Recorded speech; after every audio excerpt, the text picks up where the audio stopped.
How you guys doing? Josh here with Ohio Fish Rescue. Well, today you get some of the ugly that happens around OFR.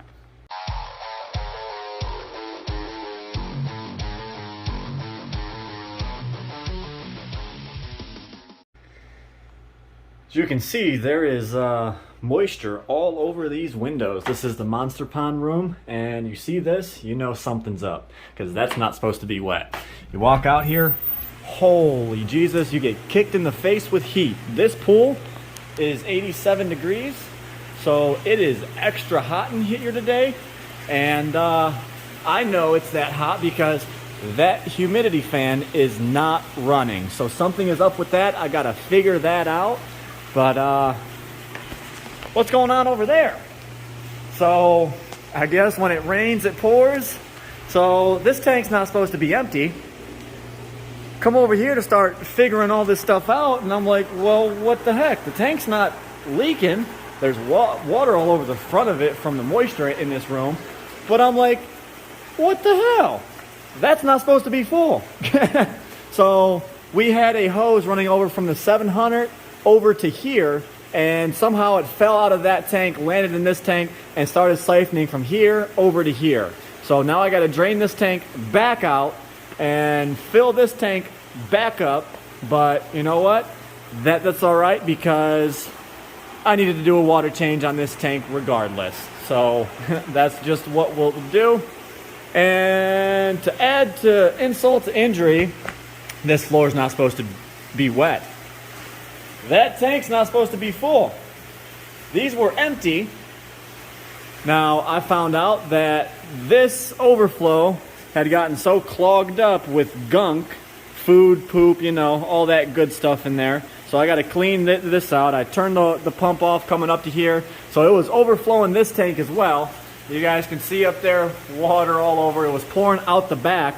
Luckily, it flows out in this corner and fills up this tank. So I caught it right at the beginning. So I just got to drain this tank out. So that, you know, 50 gallons or so did not wind up on my floor. So this will actually dry out pretty quick.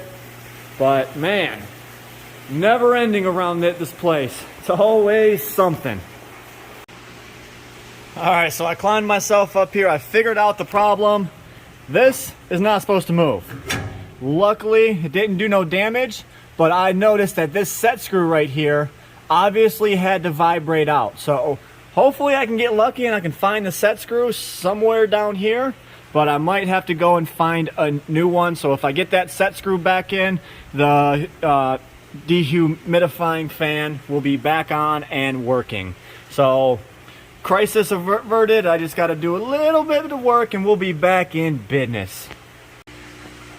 Alright, so we figured out the problem. We lost the keyway that goes in that square slot there and the set screw. So I spent some time searching.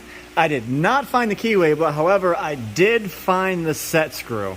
So that is a plus, but knowing that they have these at the hardware store, I just ran up and I bought a brand new keystone for it. And we can now put this back together and get the humidity fan back on and going and get some of this moist air out of here. You can see we opened up that side door and the back door over here so we can at least get a cross breeze through. Helped out tremendously, but nothing does the work of this fan right here. It goes on and takes out so much of the moisture in the air, it's ridiculous. All right, so as you guys can see, that fan is working overtime now.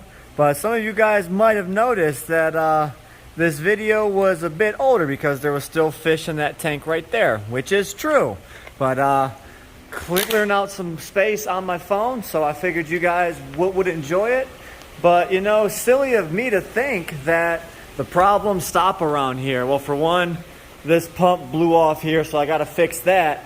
But you know what? Something unfortunate happened in the backyard. So we're going to cut to this next scene. You guys can dive in a little deeper and get dirty with me.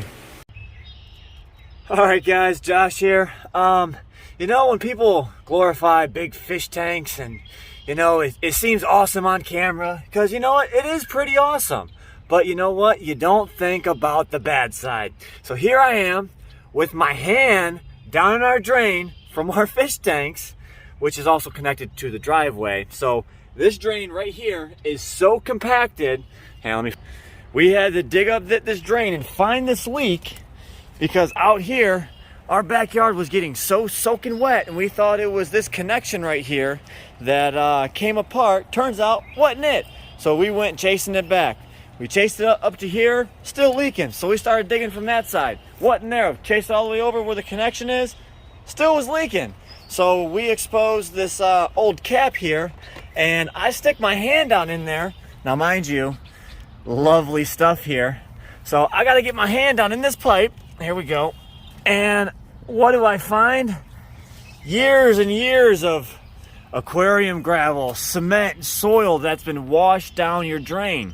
I didn't even think about this, thinking, you know, it just washed down, but now we have to second think this, and we have to put screens on our outside drain so this stuff doesn't get washed down our drain, our stuff doesn't get backed up, and our fish can have water pass through once again, because we had to shut our water drip off for the past week while I've been doing this. And man, is this a dirty, nasty job. I look like little Nate over here, Mr. Poopy Hands. But I'm sticking my hand up in this drain, trying to get this bad boy cleared out. I'm going to have to jet it, so I shoved my garden hose down this drain about 50 feet. So I'm hoping I'm at the beginning of this pile of nasty guck that I'm pulling out here. So I'm going to continue cleaning out this drain. I just wanted to share with you guys, this is not always a fun and exciting job. Sometimes it's nasty, it's disgusting. You got to stick your hands in old fish poopy drains, and I'm just sharing our experience with you guys. All right, so I hope you guys enjoyed that little bit. I know I was kind of dying when I watched that video back. It was real nasty, but the drain is fixed. I've been testing it now for about 5 hours. I was comfortable knowing that it was not a cracked pipe, it was not a broken connection, it was just a clogged drain. Well, you know, now I know for future references that is the case. So no more letting the driveway wash down into the drain. So we're gonna go ahead and show you guys what I'm talking about here. Come on, Diesel. Come on, bud.